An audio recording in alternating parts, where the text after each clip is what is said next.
ఈ చొప్పిని ఇక్కడి నుంచి బెంగళూరుకి తీసుకువెళ్ళాలి. ఆ తర్వాత అక్కడ పండగ మొదలవుతుంది. బట్ ఆర్సీబీ ఫ్యాన్స్ అందరూ కూడా బెంగళూరులో వెయిట్ చేస్తూ ఉన్నారు.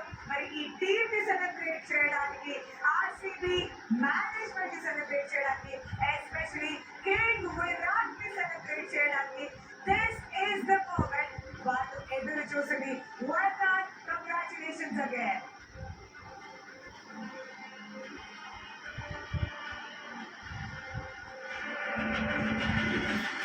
కనుక చూస్తే కనుక యాండీ ఫ్లాట్ రోల్ దినేష్ కార్తిక్ ఎక్స్ప్లెయిన్ చేశాడు. Is always a silent performer behind the scenes. English cricket fortunes కూడా మార్చిందే సార్. యాక్చువల్గా వైట్ బాల్ క్రికెట్ డైనమిక్స్ మార్చిందే సార్. అట్లాంటి గొప్ప కోచ్ ఆర్సీబీ ఉండటం 17 సంవత్సరాల నిరీక్షణ కింద